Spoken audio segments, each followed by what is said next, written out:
here. Ketemu lagi sama aku di Plesiran. Perjalanan eksplorasi Kelurahan Kota Semarang. Di episode kali ini, aku akan mengeksplorasi potensi yang ada di Kelurahan Tegalsari. Kelurahan yang dulunya terbagi menjadi dua kawasan, yakni Genuksari dan Tegalsari sendiri. Makanya, kalau main ke sini, banyak jalan atau perkampungan yang masih bernama Genuksari. Genuk, tapi beda sama genuk yang ini. Nah, sebelum kita eksplorasi lebih lanjut, kita simak Pak Lurah dulu yuk untuk tahu gambaran umum kelurahan ini. Bismillahirrahmanirrahim. Assalamualaikum warahmatullahi wabarakatuh. Perkenalkan, saya nama Mugi Marjoko, Lurah Kelurahan Tegalsari sejak tanggal 1 Agustus 2023. Awalnya Tegalsari itu terdiri dari dua kelurahan.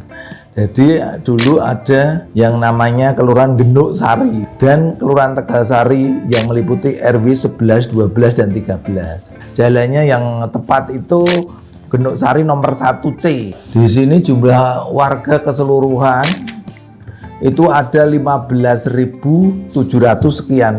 Di sini untuk kakaknya jumlahnya itu 9.000-an. Sini kalau jumlah RT-nya ada 95. Untuk jumlah RW-nya itu ada 13. Luasnya keseluruhan mulai dari timur sampai ke barat sampai itu jumlahnya 88 hektar, 7.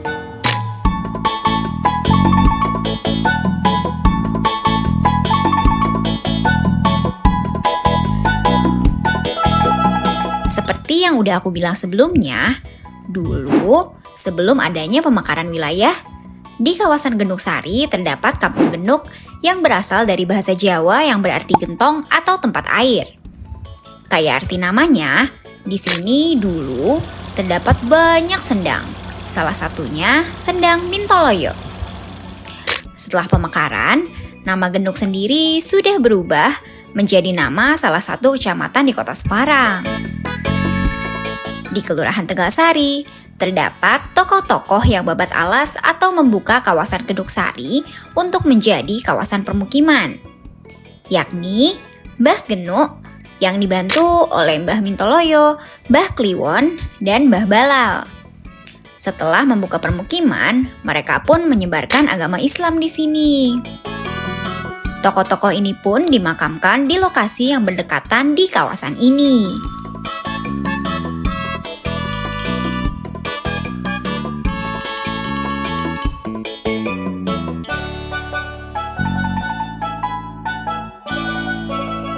Dulu, di sini terdapat kawasan Tegalwareng yang menjadi lokasi terminal induk pertama di Kota Semarang. Namun, kemudian dipindahkan ke kawasan Bundaran Bubakan yang berdekatan dengan Kota Lama.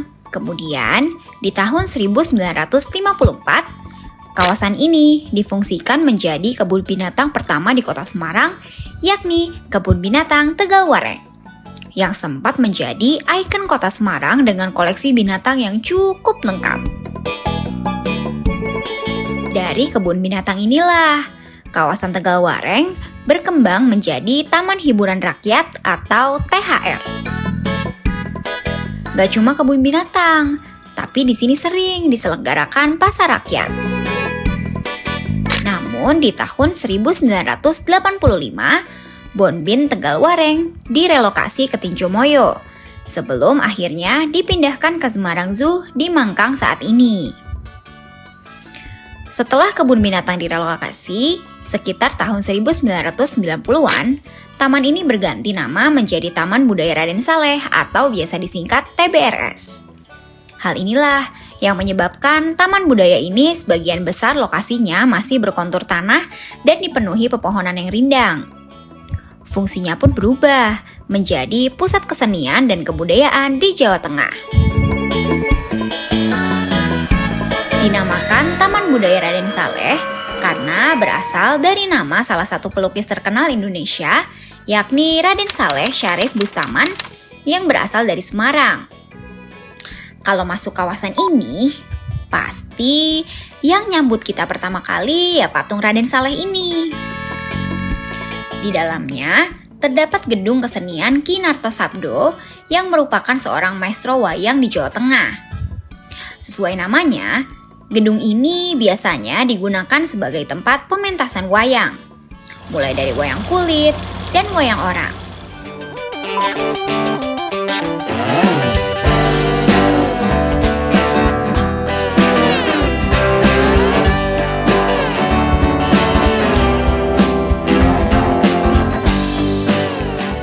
Salah satu pertunjukan wayang orang yang dipentaskan di sini adalah wayang orang Ngesti Pandawa yang didirikan di Madiun, Jawa Timur oleh Ki Sastro Sabdo pada tanggal 1 Juli 1937 dengan tujuan untuk melestarikan kesenian wayang orang serta menanamkan rasa cinta pada seni. Sejak awal didirikan, wayang orang Ngesti Pandawa banyak banget yang suka. Gak cuma orang Jawa aja, tapi orang-orang Belanda dan keturunan Tionghoa juga suka nonton pertunjukannya. Sampai-sampai dulu katanya kalau ke Semarang gak nonton pertunjukan Ngesti Pandawa bakal rugi banget.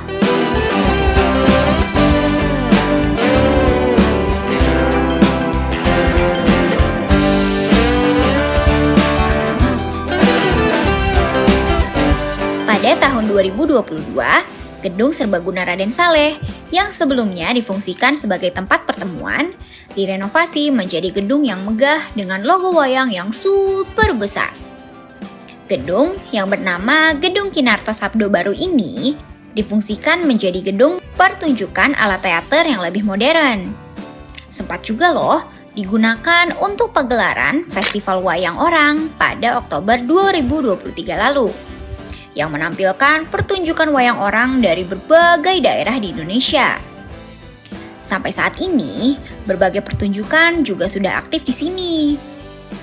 Buat pecinta kesenian wayang, pertunjukan teater, bisa nih berkunjung ke TBRS, tepatnya di Gedung Ki Nartosabdo setiap malam minggu.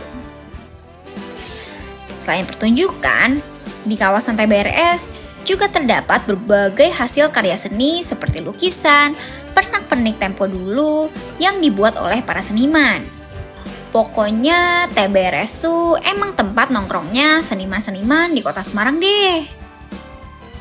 Di sini juga tersedia berbagai pilihan kuliner khas Semarang yang dapat kita nikmati saat berkunjung ke sini, baik di siang atau malam hari. Masih di kawasan TBRS, tepatnya di tahun 2007, sempat dibangun wahana permainan modern bernama Wonderia. Ada banyak wahana permainan di sini, mulai dari komedi putar hingga rumah hantu. Namun, Wonderia resmi ditutup pada tahun 2017. Nah, peninggalan lokasinya saat ini akrab disebut dengan Ex Wonderia. Kedepannya, pengembangan kawasan Taman Budaya Raden Saleh akan terus dilakukan dan digencarkan oleh pemerintah Kota Semarang dengan upaya renovasi dan revitalisasi. Mulai dari kawasan Ex Wonderia yang akan disupport menjadi pusat kegiatan religi, kemudian masuk ke dalamnya akan terhubung dengan aktivitas kesenian dan kebudayaan di TBRS dengan sejumlah ruang dan fasilitas baru yang akan dibangun, seperti plaza pertunjukan outdoor, amfiteater, gedung teater, creative hub, hingga wisma seniman. Pengembangan hutan kota juga akan dilakukan di kawasan ini menjadi salah satu produsen oksigen dan resapan air di kota Semarang, serta hutan eduwisata untuk mengenal koleksi aviari dan spesies kupu-kupu di Indonesia. Keren banget nih!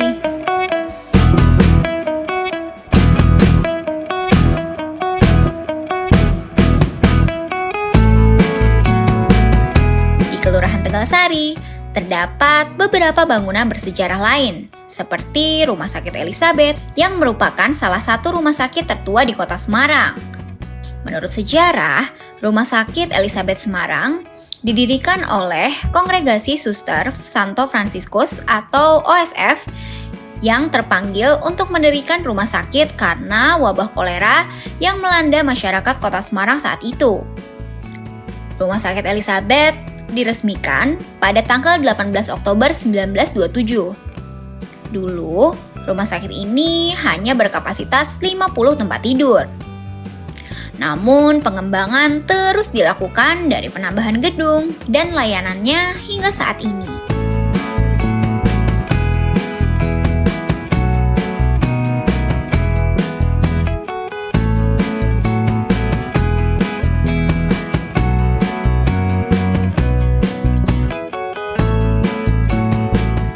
Kenal sama sosok ini?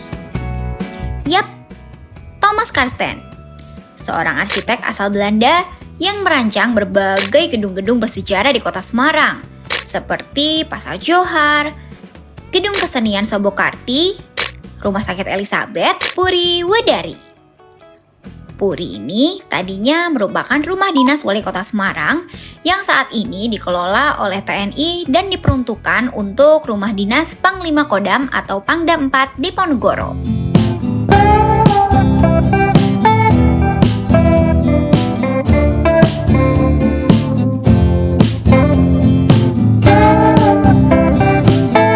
Kamu suka kulineran sambil ngecil nongkrong di kafe? Tenang, di Kelurahan Tegalsari terdapat banyak kafe yang bisa jadi pilihan. Contohnya, ada di sepanjang jalan di Ponorogo, mulai dari Sakapatat yang mengangkat konsep garden dengan nuansa yang nyaman. Kemudian, ada Makabana Creative Space and Coffee Shop yang menawarkan konsep homey yang minimalis. Kayak namanya yang berarti rumah kedua, emang kalau di sini, kesan adem berada di rumahnya kerasa banget. Di Jalan Tambora, ada resto Pelangi Tambora. Berbeda dari yang di Singosari, Pelangi Tambora menawarkan tema tropikal modern pada restonya. Penggunaan warna hijau gelap yang dominan dipadukan dengan warna-warna cerah dengan unsur alam, bikin nongkrong makin adem, tapi tetap estetik. Kalau kamu suka yang berbau tempo dulu, Kuno Kuni Cafe Gallery bisa jadi pilihan nih, karena menghadirkan kafe berkonsep tempo dulu baik pada segi bangunannya maupun makanannya. Uniknya, menu-menu yang ada di sini juga ditulis dengan ejaan zaman dulu. Banyak juga beragam koleksi barang kuno yang dipajang layaknya galeri. Nama Kuno Kuni mempunyai arti tersendiri, yakni kuno yang berarti kuno, dan kuni yang berarti kuno banget. Wah, banyak banget ya sejarah dan potensi yang bisa kita ulik dari kelurahan ini. Semoga pengembangan kawasan Tegalsari dapat segera terselesaikan ya. Selanjutnya, Konco Plesir pengen kita plesiran ke kelurahan mana lagi nih? Jangan lupa tulis di kolom komentar ya. Sampai ketemu di episode selanjutnya. Dadah!